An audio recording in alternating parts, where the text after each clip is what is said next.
we wanted to break down the barrier of just students not being able to get jobs that fills their needs, but also even when they do get some sort of professional job, how do you get it?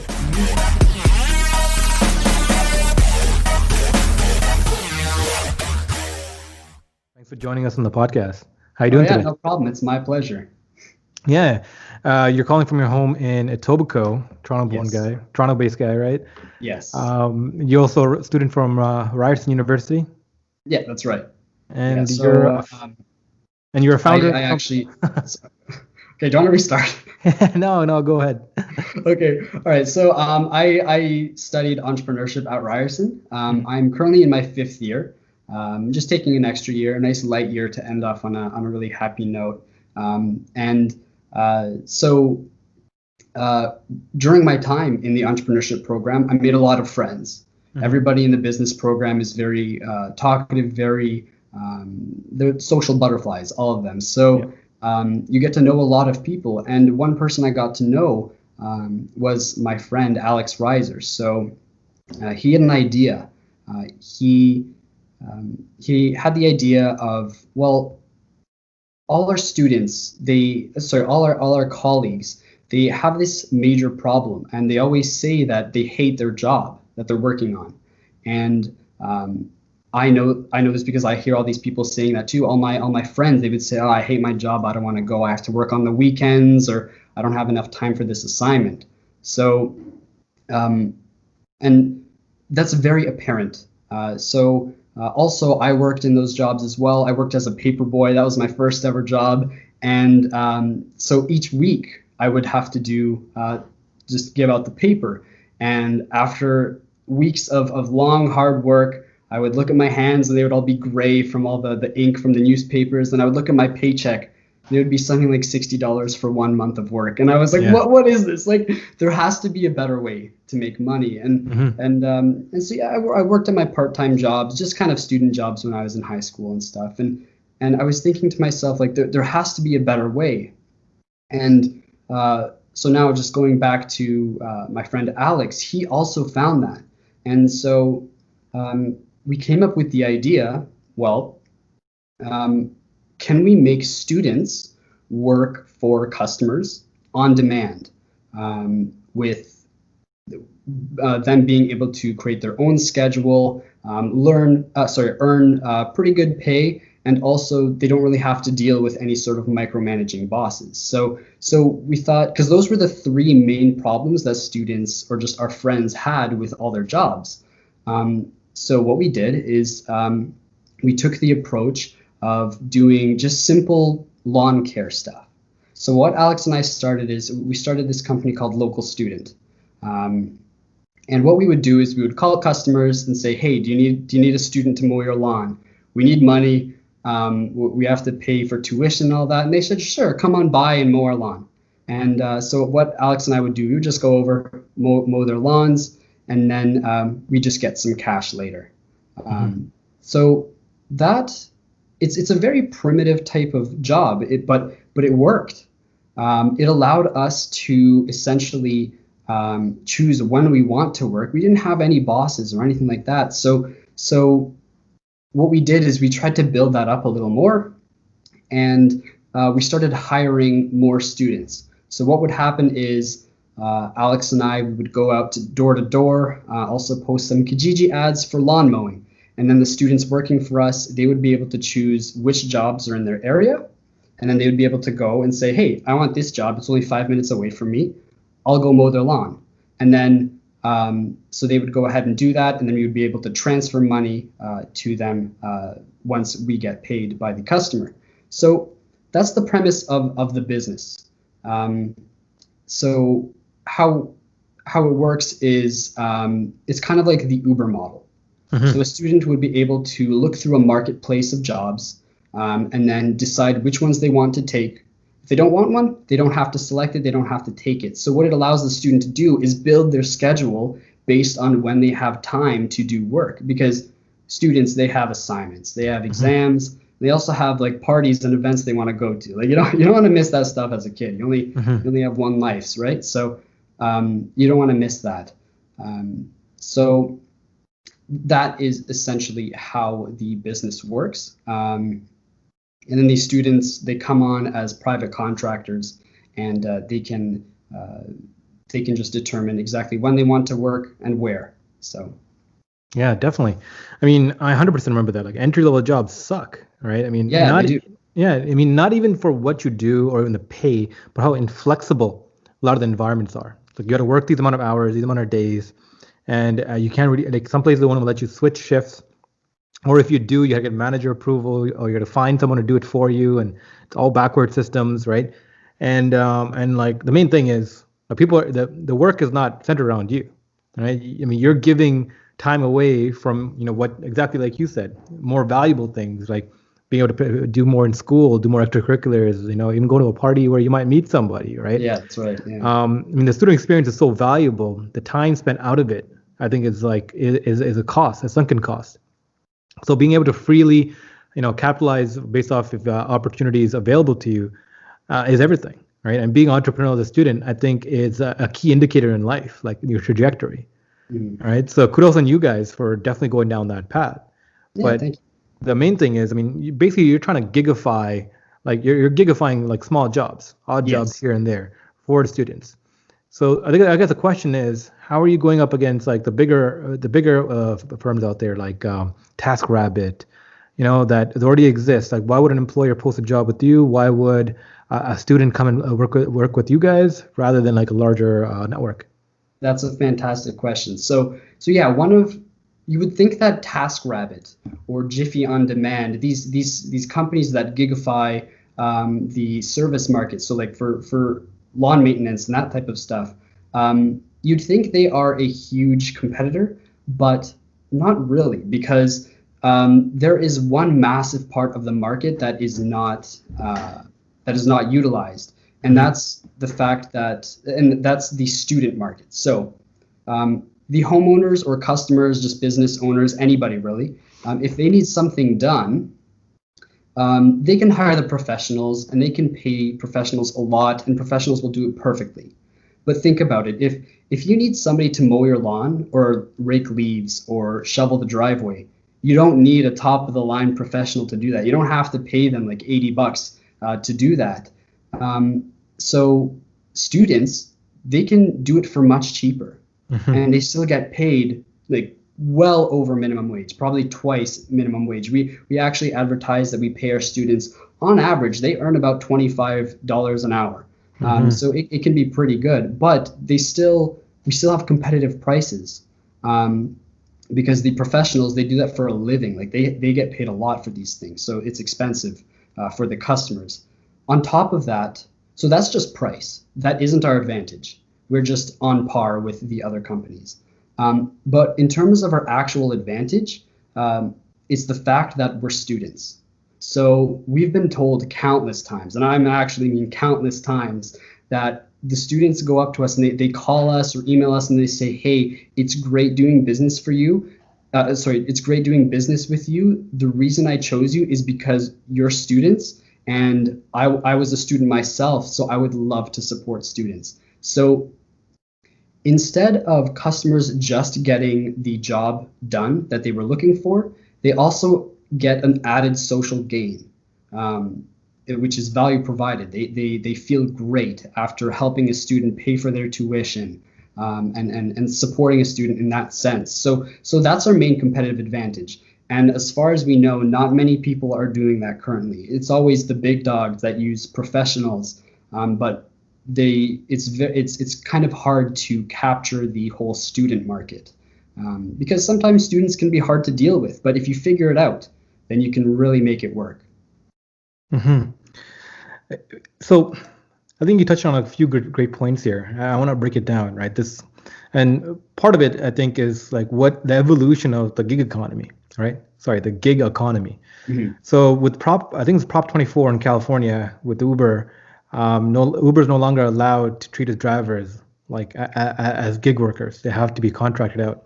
Now Uber is being forced to pursue a franchise model, especially in California. Like I think Uber right now in California, they shut down completely. There's no Uber drivers. Okay. And it's the main reason because it's like the gig economy is now now like frankly being referred to as the exploitation economy in COVID, where it's the people who can't work regular jobs or they can't get the regular jobs are now forced to in this environment where they're like trading their time for less money. But what you're saying is like, this is twice minimum wage that you can earn For sure. off of odd jobs posted by people within their community, right? And it's purposely meant for students, so it's a very target market. So few employers who are, posting these jobs know that the job's going to a student. It's going to help further them, feed their journey into education. And at the same time, the people picking it up are students, a very particular market, right? And so I don't think what you're pursuing is like an open gig economy. It's more like a community portal for people in the community to hire local students. That's exactly right. Yeah. So it's that social aspect to it, right? So one of our goals is that we want a student to be able to go on the website or open up an app and see a list of jobs, and it's all people in their neighborhood, right? Like it connects them. Like, yes, people live on the same street, but they're not necessarily connected, especially nowadays. Everyone's very, very busy. But if you have a way to make money and support yourself, and then also get connected with just the people around you, I think that's a huge thing. So there definitely is a great social aspect, and so people love helping students. So it sparks these interactions that could go a long way. Yeah, definitely. So let's talk a little about that, right? Like you and your co-founder Alex, you guys experienced this. Being able to work odd jobs definitely allowed you to be flexible, earn a stable income, while also being able to to pursue the interests that you wanted to. How did you go from that to launching your own platform? Okay, so it's a lot. There's a lot of work. So obviously when we first started, I mean, like I said before, when I was explaining it, it sounds as if it was just like a regular just lawn mowing job. But so that's how we started. I mean, when you start from basically nothing, that's how you have to do it. So what Alex and I did is we just went around knocking on doors or like giving out flyers or posting a free Kijiji ad. And basically, because we had no money to spend. Well, we didn't have no money, but we didn't have that much money. So one of the things that really got us, or like just jump started us, was like knocking on doors on the bridle path. So if you're familiar with the bridle path, it's like the wealthiest part of Toronto. So what Alex and I would do is we would go over there after school at the end of the day. Alex would give me one of his longboards, and then we would just longboard down the entire like bridle path. And they have really long driveways too. So you also need a longboard for those. And we would just give them our pitch. Hey, we're students. We do great lawn mowing. We're from Ryerson. We're trying to start our own business. Can we do service for you? And then the vast majority would say like, no, it's okay. We already have somebody who does it. I mean, these are like really, they need good work done. But we would land one person, and then we could do a lot of work for them. So what that would do, it would help us gain capital, and then we could start spending a little more money on like some Google ads or some better Kijiji ads and get some assets going. And so that helped us get started and kind of make a website and just make a few assets that look somewhat official. And then we would be able to hire some students. But once we got that rolling and we kind of got past the really first stage, we ended up pitching to the DMZ at Ryerson for the sandbox competition. So what they do is they take you in and they mentor you and they give you an EIR and they just help you through your process of building up your company. So what happened is we pitched and then we got in with the idea. So we had these professionals help us and guide us along that path and just help us with the legal stuff too, because we didn't know anything about legal stuff. We were just some guys that were like, you know what, this is a good idea. Let's try to make it happen. So we needed those professionals to kind of help us do that, and then we got it because we pitched that idea, and so that's how we got started. Yeah, I mean, it's so interesting. You say interesting that like such a like an existing business model, like shoveling driveways, doing like odd jobs for people, like mowing lawns. I mean, this has been such an existing business, but Yeah. there's no level of saturation to it. And the key factor is like, being a student and saying that you're a student has such power to it. Like when you're Yes. young and and like you go to somebody and it's like, hey, I'm a student, I'm young, like I'm willing to do this for you. Like people don't shoo you away that easily, right? They feel something there for you. Like they're more willing to listen to you. And I think there's a lot of young people who don't understand the power of that. They think that, hey, who am I? I'm just a student. I'm just young. Who's going to listen to me? Right? They don't see that. And Yeah. the people, like yourselves, who just put themselves out there, a lot of times get surprised at the feedback and support you get back, right? And like, kudos on you guys, going to Sandbox, going to DMZ, right? Trying to see like, okay, we got this part of the business working. How can we accelerate it? How can we build something bigger, right? Dream bigger. I mean, that's not necessarily easy to do. A lot of people get comfortable, right? You're already in school, you're already taking courses, right? Like, why go about this? But you being from an entrepreneurship stream seems like this has been like a reality for you, building a Yeah. company. Have you always been entrepreneurial? Did you do anything as a kid that was entrepreneurial? Did Um, you in high school maybe? so not well, kind of. So, all right, this is gonna sound really stupid, but when I was in elementary school, I remember, so there were some girls, and I don't know, they had a thing for me or something, and they would always give me hugs, and I said, you know what, none of this. If you want a hug from me, you have to give me 25 cents. So at the end of Nice. every day, I'd come home with like $5 or something. My mom was like, "Where would you get this money?" So I guess that's like the earliest entrepreneurial thing. I mean, that's a total joke in itself. But Yeah. like, yeah, in high school, I was pretty good at business. I Mm. liked to think outside the box, and I was always a logical thinker. Like, if something isn't done well, or if there seems to be a problem with something, I'm like, well, there has to be a better way. Mm. Um, and that's how Alex thinks too. Alex, he's an inventor. He always tries thinking of ways that he could make something, just make improvements in the world. And that's actually that's Alex's goal as well as mine. Is we want to create something that um, has a lasting impact on society as a whole. So especially now during this time of like the rise of automation and AI, they're taking over jobs, right? And they're taking over the simple jobs. And what are the simple jobs? Student jobs. Mm-hmm. So I mean, like you go to a McDonald's and you go to the cashier and you order your food. Okay, so that worked like I don't know a few years ago. Now when you walk into McDonald's, you can order at one of those touchscreen things. Yeah, Okay, those and kiosks, then like phone now ordering. yeah, exactly. So a lot of stuff is automated, even in the stores where you go in person. Mm-hmm. Um, a lot of these jobs that are typical, just early student jobs, are being given to computers. So we had to create something like, okay, what is difficult to automate?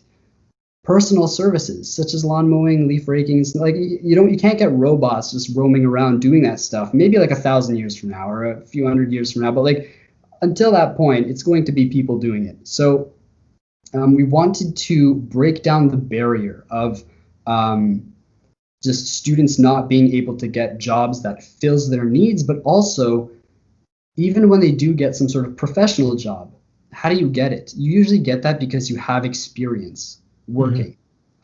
But if you can't find a job in the first place, Ooh, sorry. it just kind of starts. It's like a paradoxical thing, right? Like how can Yeah. you get a job if you don't have experience? But if you don't have, sorry, but you can't get experience if you can't get a job. So we wanted to create something like that for the students. Mm-hmm. And Yeah. yeah, so I think you're 100% onto something. Because the student jobs, especially entry-level jobs, are mostly the ones being automated away. So yeah, funny thing you talk about McDonald's and the kiosk, right? Like a few years ago, when the minimum wage argument came up, it's like, why is minimum wage so low? We got to increase it, increase it, increase it, right? Like there was very little blowback from corporates, right? But finally, when the minimum wage got increased, it's what, $15 now? Is it? I believe it's 14 and a 14, bit. I don't yeah, know if it's 14.95, something like that, right? yes. So I remember like a week or two after it came out, McDonald's literally just put up a deck about how they're going to automate their entire store, right? Oh, The kiosk. yeah, there you go. That's my point. So they already had the technology ready. The technology is actually operational, the kiosk technology, all that. Just the physical transformation, the cost, the ROI of cost was not there yet for 5 years. Right. So what the increase in the minimum wage did was change the equation. So the cost of having an average McDonald's has like 26, I think, workers in there, right? They can bring that down to 8 with kiosks and like the levels of automation put in there. They're like, okay, time's right now. Now we can start the process. So the next few years, we'll start at a certain number of stops per month, and we'll automate, and we'll lower our labor cost, increase our automation, and we're future ready. And I mean, this is what you see. This is how the market reacts to technology, right? But going back to a few things you said, like, so I hate to say this to you, man, but there are robot lawn cleaners, like lawn mowers and driveway shovelers, right? But the ROI still there doesn't make sense, right? It's about a couple $1,000s to get a robotic lawnmower that you can program on your phone. This is your lawn, and it'll, every week on a Sunday, it'll just come off of its charging port, go lawnmower, and come back. So like this is 100% like we're heading towards more and more low-level menial jobs being automated away. All right, even like a low-level like a white-collar jobs, they're all being automated away. Right? I mean, we're dawning on the fourth industrial revolution now, and you look back at the third revolution. This exact same process that happened. People were pushed out of factories and into offices, right? And I feel like, and from all the research, it's saying that the next kind of evolution of jobs, quote unquote, of employment, just like we switched from those labor jobs to white collar jobs, is going to be entrepreneur jobs, where people are going to be more freelancers, more specialized, more generalist, having like multiple skills that they can work within different environments, right? And kind of jumping along from like opportunity to opportunity, right? The co-founder of AngelList, I talk about him a lot on this podcast, Naval Ravikant, like 2 years ago called this. He's like, how the internet is actually like it's actually regressing us as a society, where like before everyone needs to join these large companies, get a government job, get a corporate job, and you have a job for like 30, 50 years, and it's safe and it's like stable and you can provide for your family. Now it's like more ethereal, right? Like you jump from contract to contract, gigs, while having a side hustle, while having gigs lined up, right? So the labor environment is shifting. And what's interesting is, how we can deploy technology into this. And I see a lot of like, especially for student employment apps coming in, is trying to figure out, okay, cool, you're young, you haven't established skills yet. You haven't even gone into the market to discover what the market needs, what skills is it needed, how it's changing, how you fit into that world yet. How do we better enter them, right, into this market? How do you get young people more engaged, be able to acquire money, get skills, get some life skills, understand what's happening around there, right? So like what you're like more like companies like yourselves are doing an essential service, and I think it's going to become more and more like apparent as time goes on, right? But what are the challenges that COVID threw at your way? Like there's definitely got to be problems with people being comfortable, people coming over and doing things for them. Yeah, that's a huge point. So COVID, so during the summer, COVID was fine. It didn't affect us too much. So lawn mowing was actually considered a essential service. So students would still go over and mow the lawns. And you're outside, right? Outside is the safest place to be because it's a consistent, like the air is consistently being replaced. I mean, you're outside. Also, with our services, there is no reason you should ever even like come close to the customer. You don't have to knock on their door. You don't have to speak to them. You just go over, do the service, and then you can just mark it as complete on the website. So it was very safe in that sense. Also, people still need to maintain their properties, whether it's a pandemic or not. So it was fine during like lawn mowing and leaf raking. During the winter, there's a little bit of like people aren't ordering snow shoveling that much anymore because everyone's at home, right? So they don't exactly have to go out, drive anywhere because they don't have to go to work. They're working from home. So, I mean, what is it to them if there is snow on their driveway or there isn't? So it has been a little bit slower than it was, let's say, in the previous year. People love getting their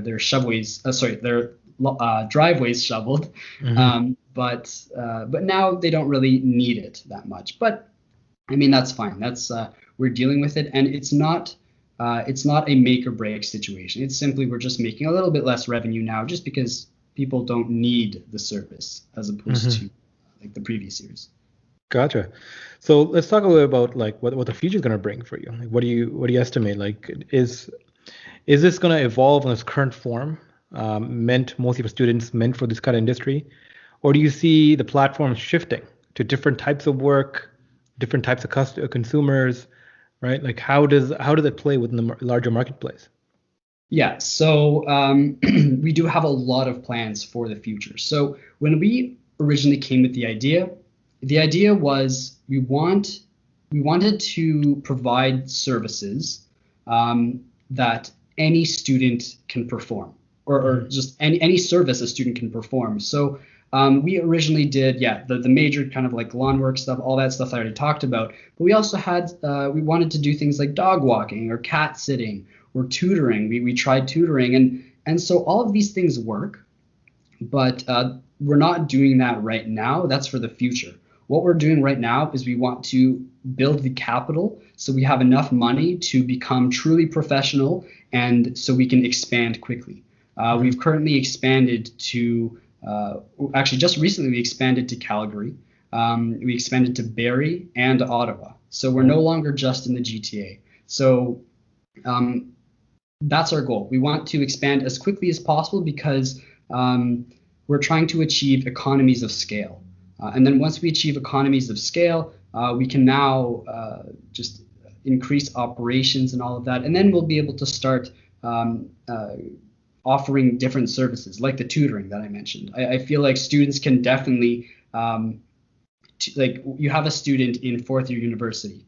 They've taken the courses in the previous 3 years, and let's say they got great marks in them. They can teach somebody who is in like first or second year university.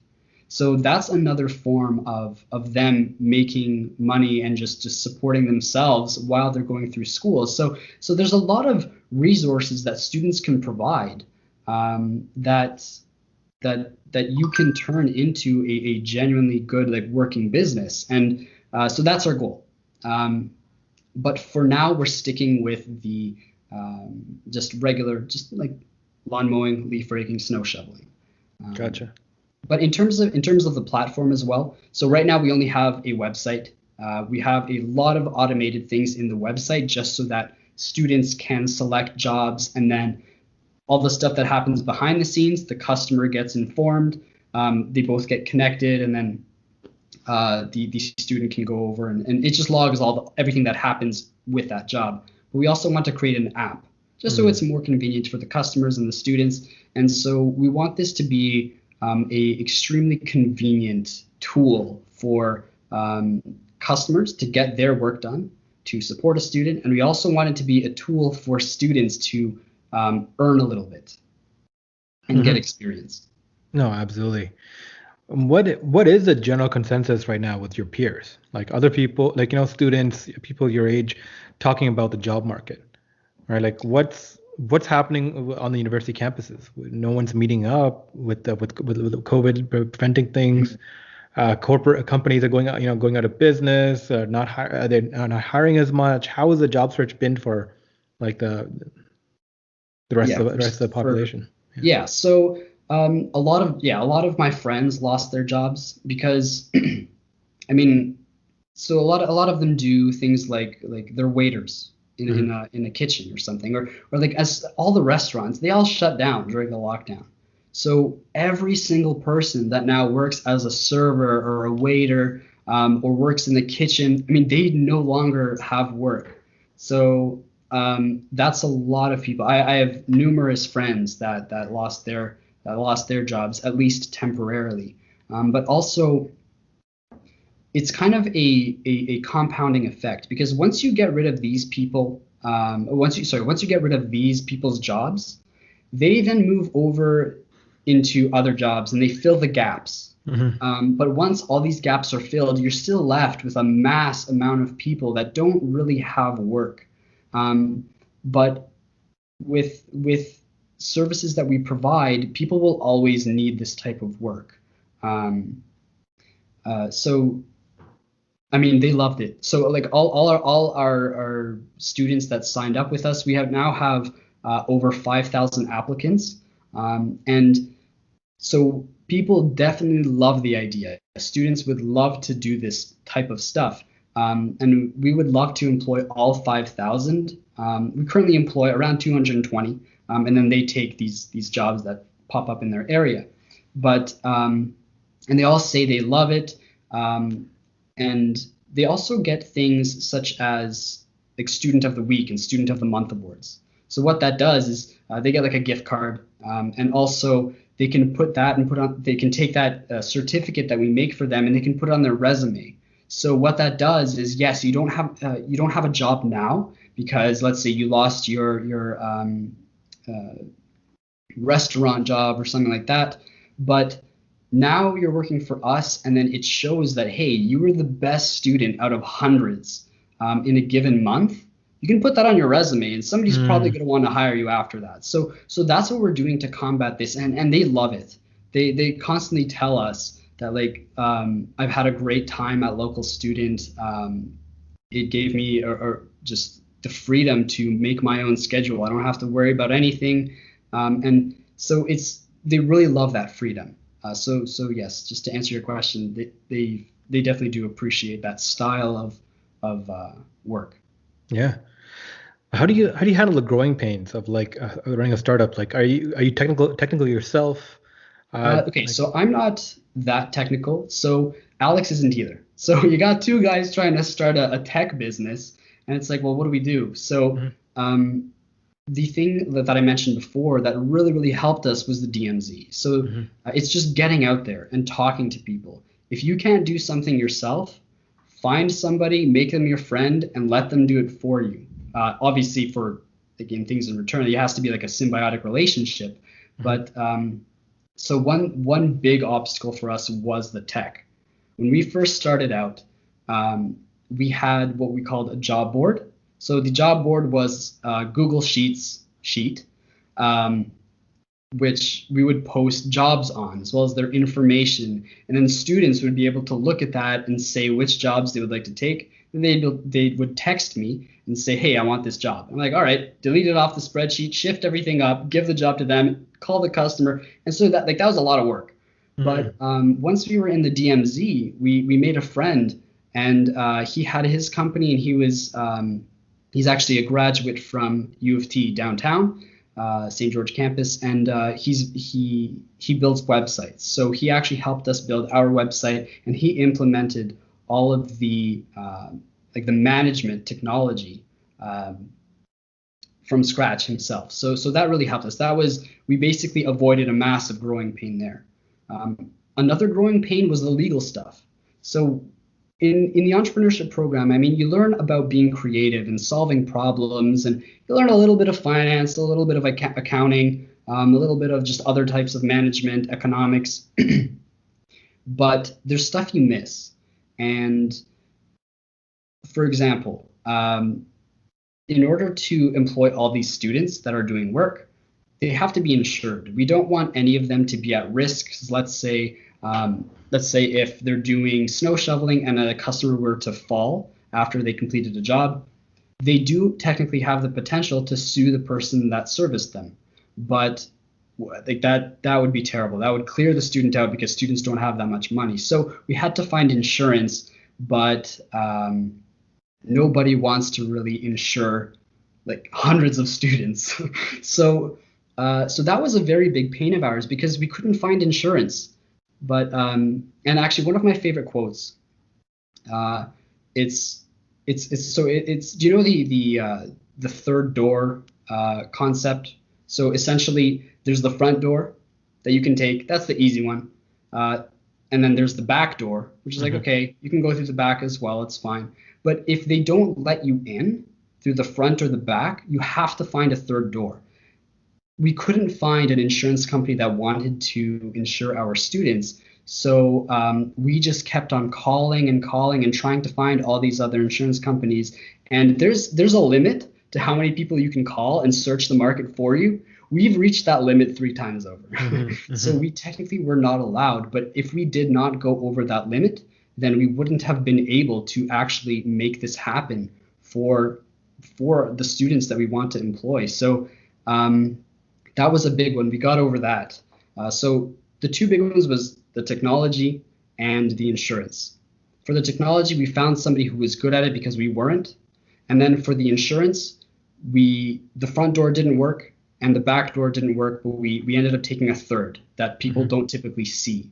So that's what really helped us grow and get past these massive growing pains and these learning these obstacles. Yeah. This is a great quote by Emma Goldman that really captures startup philosophy. It's like, great ideas are generally illegal because the law is stagnant. Because the law is stagnant and is not subject to change, right? So any great idea that can come up and change things is by definition illegal. If you look at like Airbnb, the short-term rentals and that market was going after was illegal. It was mostly uninsured for a long time, right? Until they reach economies of scale. Uber, same thing. I mean, taxis had a monopoly. They needed medallions, but suddenly this VC-funded Silicon Valley firm was like, yeah, we're going to do it anyways, right? And like allow anyone to kind of jump in and become a taxi driver. But we're not going to call it that, right? I mean, these disruptive technologies by themselves, like you kind of have to be say small enough that you're not noticed and you go skirt under the radar, and then you boom, or like you get, you just get big enough that you can change the laws that need to be changed to make yourself more, mainstream, right? Yeah. But that's like that's a give and take. That's a tug of war that the innovation economy has to face, right? With like the more conservative side of things, and I feel like especially a conservative nation of Canada, like throughout this past decade, has really shifted its gears towards supporting more innovators and innovation. And I think there's more openness from, right from federal, provincial, municipal levels to even like the legal side of things to the services behind it to like service on the entrepreneurial movement and to get things situated. You talked about, the DMZ, the University Incubator, that give you guys resources. Have you got any resources or advice from any other services around there, like any other incubators, accelerators? Have you talked to anyone else? So in terms of the other incubators, we didn't work with them too much because, we basically had everything we needed at the DMZ. It's a much broader kind of general incubator that offers everything. It's not like the other kind of incubators at Ryerson. They're more specialized. So the DMZ offered us a lot that we needed, but whenever we needed something more, we simply we reached out to professionals, co-founders of other companies that have perhaps founded a company that's similar to ours and then failed. So we would ask them, hey, like we're trying to do this thing because we heard that you wanted to try to do this when you were younger. And it didn't work. Like, can you tell us what happened? Like, why didn't it work? And so we learned from other people's mistakes, and that's a huge one. Also, just like contacting professors. The professors are experts in their fields, and they're like, for example, our entrepreneurship professors. They're serial entrepreneurs. Sometimes they're angel investors and stuff like that. So they're experts in what they do. So outside of the incubator, we would just contact people personally, either through email or phone call. Usually email. That's like the first way we contact somebody. But so that's how we kind of got more resources. No, it's really cool. I mean, I love the openness of the kind of culture, the innovation culture, right? People are very open to like helping and moving projects along, especially early stage ones. Especially It's funny because like what you said, like that's so counterintuitive. Like calling somebody who tried to do something similar to you but failed, and asking them, hey, why did you fail? Yeah. Can you help me not do that? That just seems so counterintuitive. Like, why should they help you? But like, 9 times out of 10, most people are like, yeah, like I'll sit down with you, like I'll have a conversation with you, I'll tell you what I did wrong, and kind of download the information to you. How's your like? Do you have any mentors? Do you have any advisors on your project that's been helpful? So we do have one. Okay, I guess he's an advisor. I mean, we linked up with Matt. He's sorry. Well, Matt McCoy. He's a previous Dragon's Den finalist or winner. He actually made a $500,000 deal with Jim on Dragon's Den, and so he actually really loved our idea, and he's a student himself or recently graduated. I can't remember, but so he's sort of a mentor. He's good at business in other sense in other ways that Alex and I are. So we reached out to him, and it turns out that he actually has a lot of expertise that he can kind of translate down or just help us do things. So he's an advisor or a mentor, but other than that, we don't really have other mentors that are fully invested into the company. We had that in the DMZ. We're no longer incubated in the DMZ because it was a temporary contract. But we are looking into performing in pitch competitions as well as other signing up to other grants, just so we can have that resource and just have a mentor and somebody who can continuously help us grow. But we haven't had a chance to kind of recuperate that after we got out of the DMZ because we just left recently. But we're working on that. Yeah. Yeah, that's exciting. How are the challenges in expanding across cities? Like you're obviously not in Alberta, right? Helping helping that along. Like how's that been? Like how do you navigate that challenge? So we actually just expanded there about a few days ago. So we haven't experienced it at all. But one thing that there's a time difference. So for like all our management team, all our employees, we have our students that do the jobs, then our employees that run the company, and our managers. So that's all here in Toronto, or well, almost all in Toronto, but in the same time zone. So we have to adjust to that time zone, but also we don't want students in the Toronto area to see jobs that are like in Calgary or Ottawa or Barrie or something. So one big, I guess, obstacle with that is the tech again. We have to develop technology that can separate these things, these jobs, so that they're only relevant, so that it only shows relevant jobs to the student. We don't want them to see jobs that are like halfway across the country. So, but in terms of actually expanding for the management side, it's not too difficult because we don't have any sort of physical locations. This is a technology management company. If you think about it, you're just dealing with information of jobs and information of students. If you can call somebody in Calgary and hire them, then I mean you can do that basically anywhere if you're awake, right? So and then the advertising, you can do that anywhere as well. There aren't many barriers when it comes to expanding to different locations. It's just the technology. I remember speaking to the operations team at Doordash 2 years ago. When they were launching in Toronto, they have these launches that they do when they launch a city, and they got it down to a science. I mean, at that level, at that stage, when you break into a new territory, you have resources, you have marketing spend, you have all this stuff, right? I think they were spending $20,000 per driver. If you combine if you combine the marketing spend and they actually did $2,000 referrals. So anyone who referred a driver to DoorDash who did like 50, 60 deliveries would get $2,000. Yeah. Right? To get that's how much they're hunting for like good level-headed drivers, right? Yeah. And at the same time, they have team growing the restaurant side, and then of course marketing and all that to get customers on board.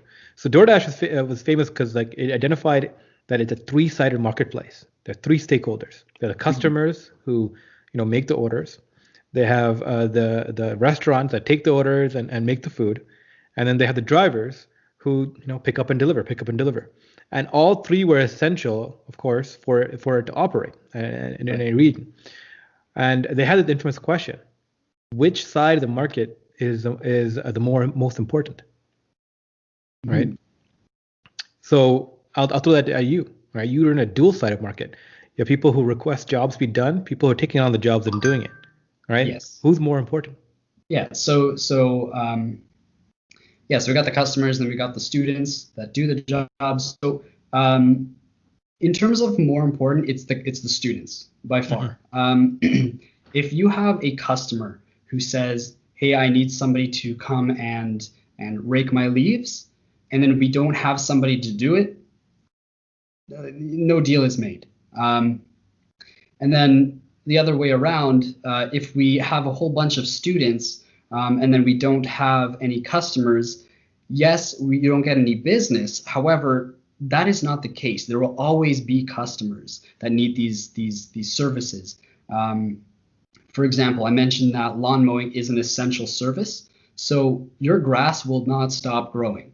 So you need somebody to mow it. And I was very surprised. There are a lot of people in the city that do not own lawnmowers because they're pretty expensive. They're hundreds of dollars sometimes for a good lawnmower. So they would just hire somebody to do their lawn mowing. So we're not worried about the customers at all, really. We will always have customers.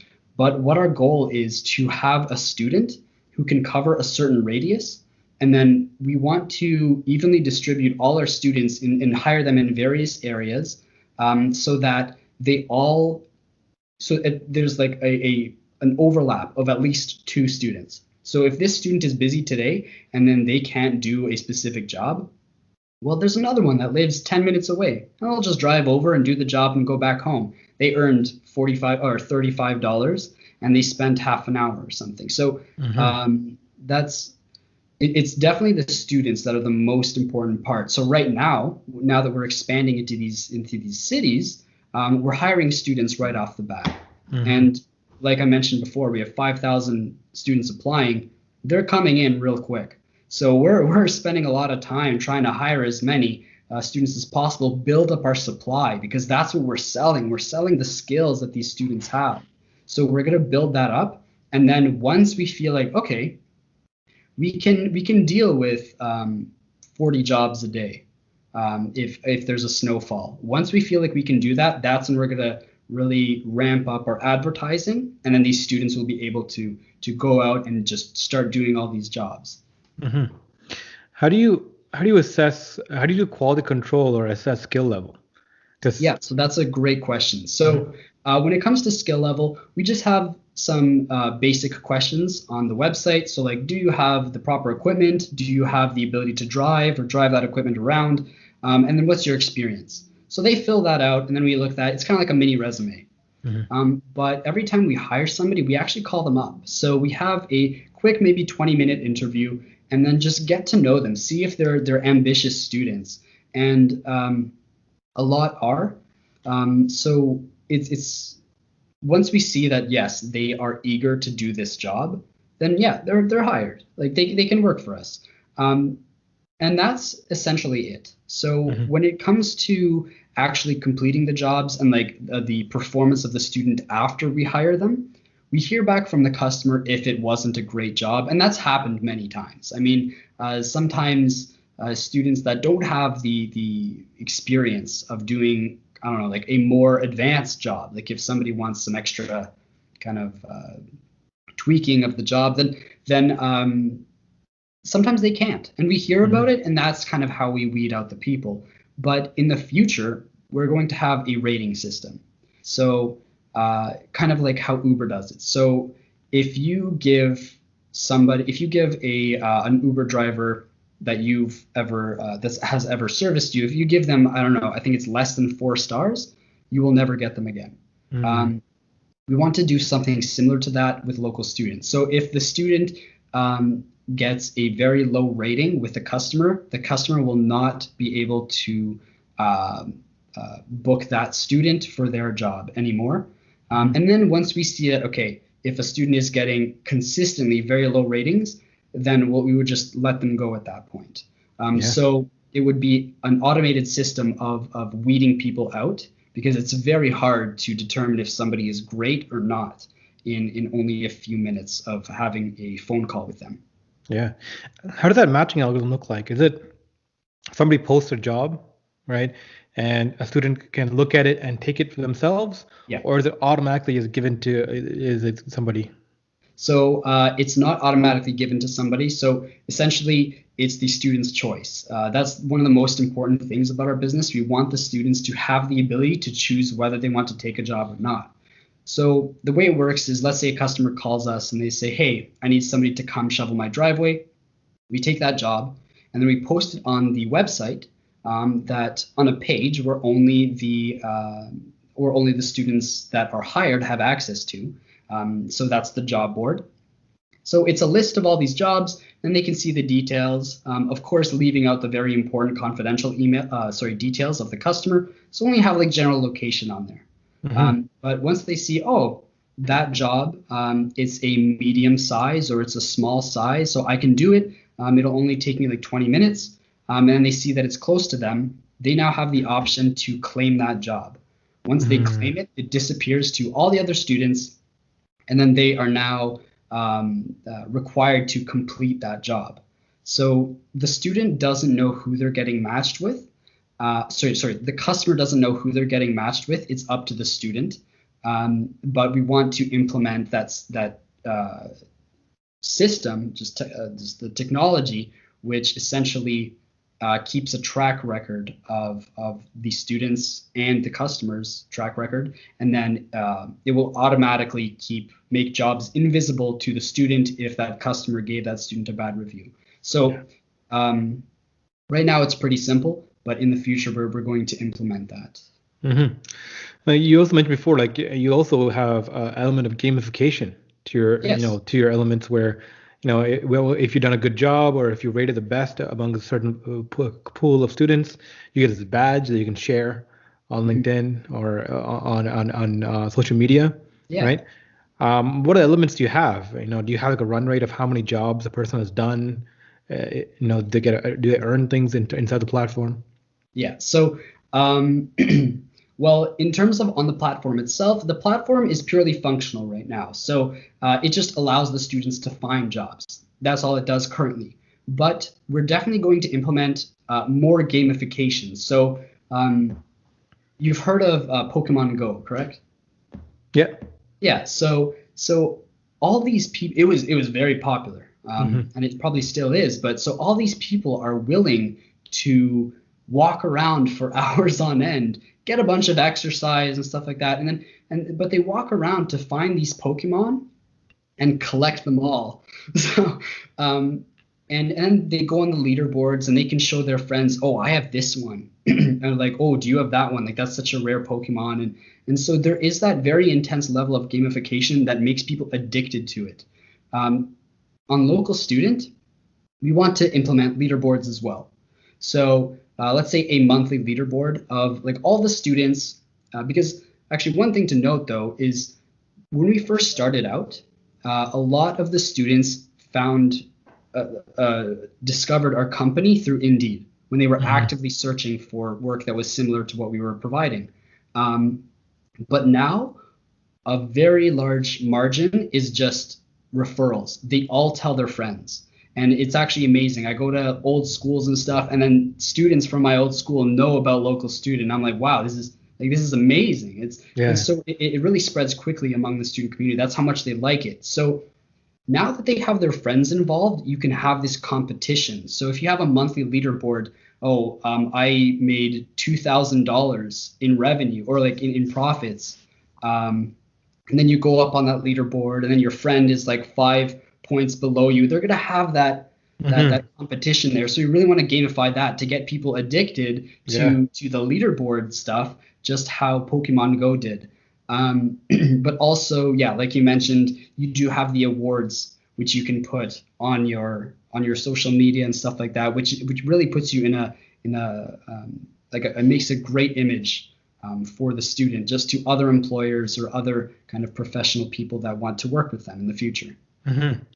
That's really cool. I love that idea, right? Like you take elements from games that just sink up time and take up your attention Yeah, into this this nonsense kind of activities, and you deploy that same kind of engaging factor, especially that social element of competing with one another, and you deploy it to something that will actually make you more hyper productive. I yes, mean, and then if you you're get winning, paid for it on top of that. So exactly. If you're so winning, you're it's making money, fantastic. right? Yeah. Absolutely.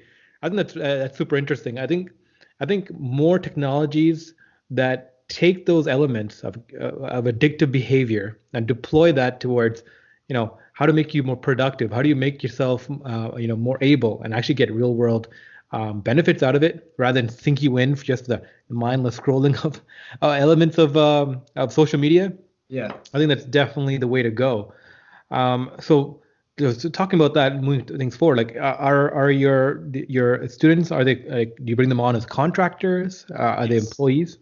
Yeah. So well, they're not employees because I mean, once you have an employee, I mean, you have a lot of legal stuff that gets pretty complicated. But when they're private contractors, what it allows them to do is it allows them to be their own boss. So they can do jobs however they feel it's necessary, right? So they do have that freedom to do jobs how they want. They don't have a boss to boss them around, tell them do this and that. They're their own boss as a private contractor.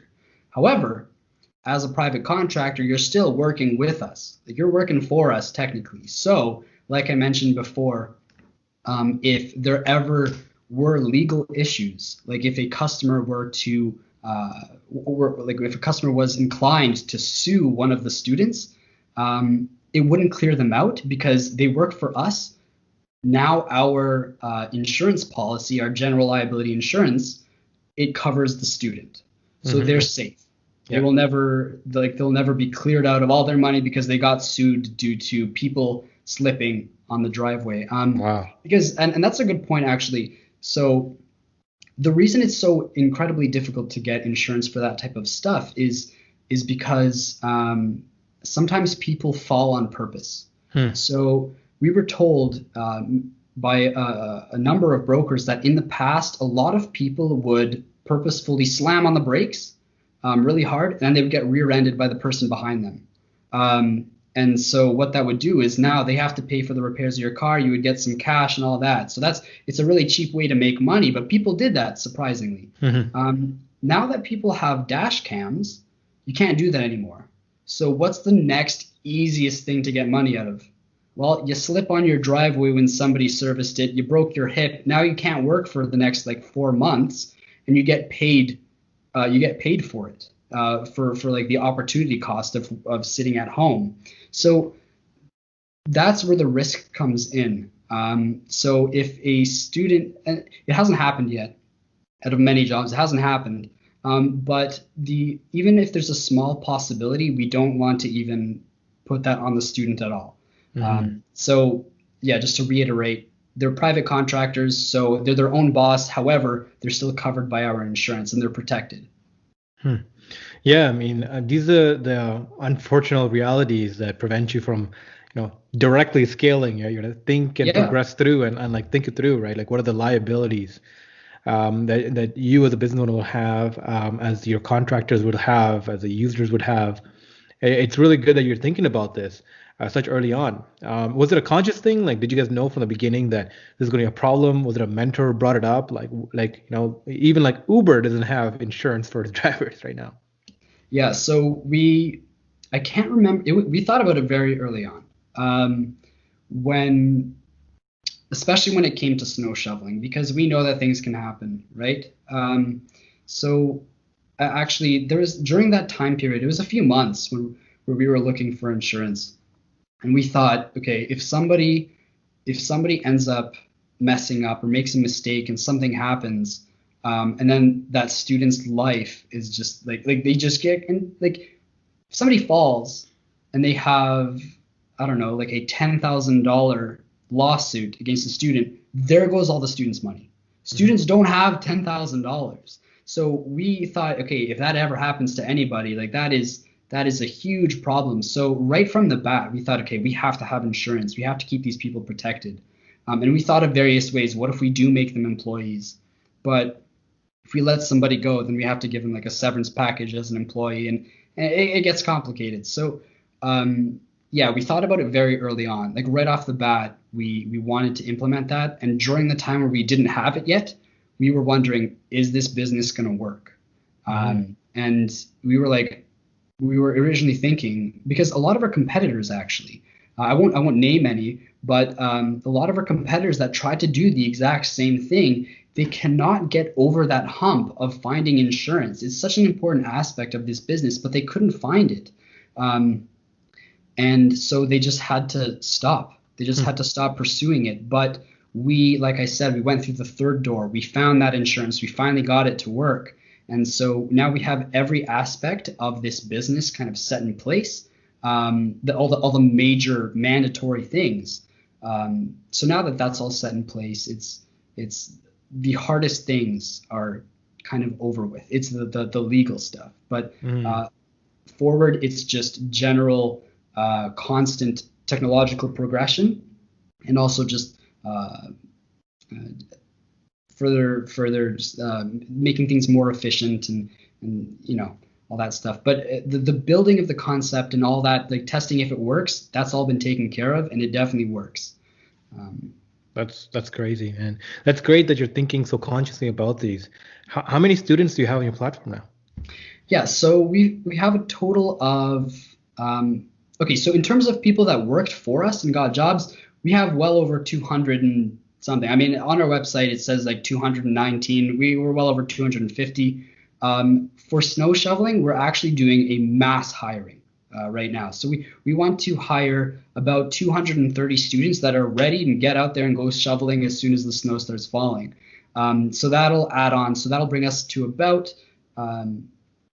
300, because like obviously students from previous services, they will do snow shoveling as well. So we'll have about 300 students. Currently we have about 230 or 250 students that have worked for us. So yeah, I hope that answers your question. No, definitely. No, it's awesome. Yeah, I think what you guys are doing here is really important. You're providing jobs for your peers and students who clearly have a situation going on when it comes to earning income. Yeah. You're trying to prevent the automation of jobs, which is always a plus, right? Trying to give people things that can't be automated away easily. And yeah, kudos on your growth, kudos on the drive. Really appreciate you taking the time to come on. Marko, yeah, this has been great. It's been an hour, man. Thank you so much. No, it's totally been my pleasure. It's an honor to be on here. Thank you. Yeah, definitely. Thanks, and as always, stick around for a bit. We're going to do a quick debrief, and for everyone else who tuned in, thanks.